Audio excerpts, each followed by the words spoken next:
ഈ രണ്ട് മഹാരാഷ്ട്രയിലും ബിഹാറിലും കഴിഞ്ഞ തവണത്തേക്കാൾ സി വോട്ടറിന്റെ പ്രവചനമാണ് ഇപ്പോൾ സ്ക്രീനിൽ കാണുന്നത്. BJP 359, അത് NDA ആണ് 359, ഇന്ത്യ മുന്നണി 154, മറ്റുള്ളവർ 30. സി വോട്ടറിന്റെ ഫല പ്രവചനമാണ്. നേരത്തെ ഇപ്പോൾ ഈ TV9 കേരളത്തിൽ അഭിലാഷ് പറഞ്ഞില്ലേ, ഏകദേശം LDF-ന്റെയും UDF-ന്റെയും BJP-ക്ക് 1. അപ്പോൾ അവരുടെ മറ്റു ചില സംസ്ഥാനങ്ങളിൽ ഞാൻ പരിശോധിച്ചു. കർണാടകത്തിൽ 28 സീറ്റിൽ BJP 18, കോൺഗ്രസ് 8, മറ്റുള്ളവർ ബാക്കിയുള്ള സീറ്റുകൾ.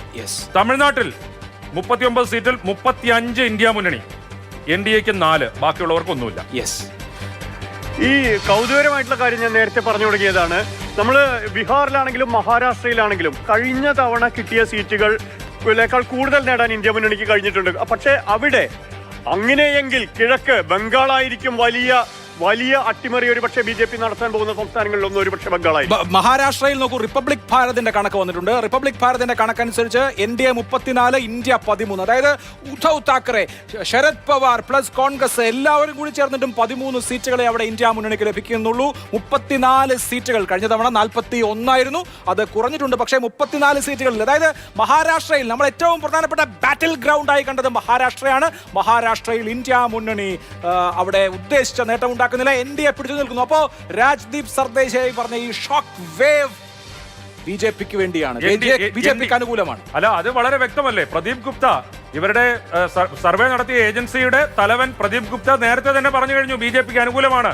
അവർക്കെതിരായിട്ടൊരു തരംഗം അല്ലെങ്കിൽ അട്ടിമറി ഉണ്ടാക്കുന്ന രീതിയിലുള്ള ഒന്നും രാജ്യത്ത് സംഭവിക്കുന്നില്ല എന്നുള്ളത് ഈ ഏജൻസിയുടെ തലവൻ തന്നെ നേരത്തെ പറഞ്ഞു കഴിഞ്ഞതാണ്. കർണാടകയിൽ BJP-ക്ക് 25 സീറ്റുകൾ വരെ, NDA-ക്ക് 25 സീറ്റുകൾ വരെ എന്നുള്ളതാണ് ആക്സിസ് മൈ ഇന്ത്യയുടെ പ്രവചനം. അത് അത്ഭുതകരമായി തോന്നുന്നു. കാരണം 15 സീറ്റിൽ കുറയില്ല എന്ന് സിദ്ധരാമയ്യയ്ക്കും DK ശിവകുമാറിനും എന്തിനാ അവിടുത്തെ മാധ്യമ പ്രവർത്തകർക്ക് പോലും ഉറപ്പുണ്ടായിരുന്നു. പിന്നെ എങ്ങനെയാണ് നമുക്കറിയാം കർണാടകയുടെ പാറ്റേൺ, നേരത്തെ മാധു പറഞ്ഞതുപോലെ ലോക്സഭയിലേക്ക് BJP-ക്ക് വോട്ട് ചെയ്യുക എന്നുള്ളത് കർണാടകയുടെ ഒരു പരമ്പരാഗതമായ പാറ്റേൺ ആണ്. പക്ഷേ ഇത്തവണ നിരവധി വിഷയങ്ങൾ ഉണ്ടായിരുന്നു. സംസ്ഥാന വിഷയങ്ങളിൽ വോട്ടെടുപ്പ് നടക്കുമെന്നായിരുന്നു പൊതു പ്രതീക്ഷ. പക്ഷേ എല്ലാം അസ്ഥാനത്താവുന്നു എന്ന് വേണമെങ്കിൽ വിചാരിക്കാം.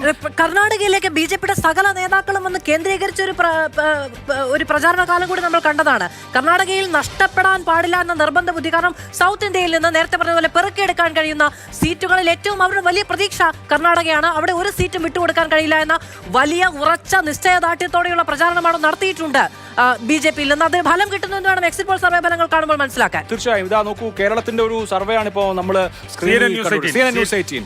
UDF 15 മുതൽ 18 വരെ, LDF 2 മുതൽ 5 വരെ, NDA 1 മുതൽ 3 വരെ. ഒരു പക്ഷേ 1 ആകാം, അത് പരമാവധി 3 ആകാം. NDA-ക്ക് 3 സീറ്റുകൾ വരെ നേടാനുള്ള സാഹചര്യം കേരളത്തിലുണ്ട് എന്നാണ് ദേശീയ പോൾ ഏജൻസികൾ പറയുന്നത്. തുടർച്ചയായ 6 സർവേ ഫലങ്ങൾ ഒരു സീറ്റ് മുതലെങ്കിലും പ്രവചിക്കുന്നുണ്ട് എന്നത് ശ്രദ്ധേയമാണ്. NDA-ക്ക് 0 പറയുന്ന ഒറ്റ സർവേ പോലും ഇതുവരെ വന്നിട്ടില്ല. NDA-ക്ക് 0 പറയുന്ന ഒരു സർവേ പോലും ഇതുവരെ വന്നിട്ടില്ല എന്നുള്ളത് കാണണം.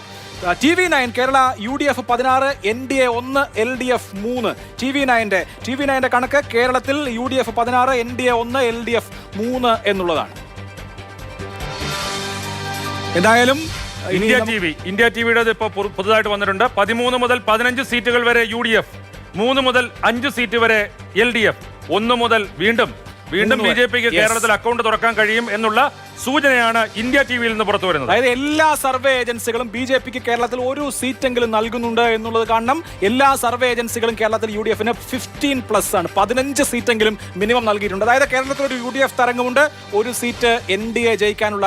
TV9 ഭാരത് വർഷന്റെ കണക്കാണ്. കേരളത്തിൽ 16 സീറ്റിൽ UDF, 3 LDF, 1 NDA എന്നുള്ളത് CPM-ന് അല്ലെങ്കിൽ LDF-ന് അല്പമെങ്കിലും ആശ്വസിക്കാവുന്ന ഒരു കണക്കാണ്.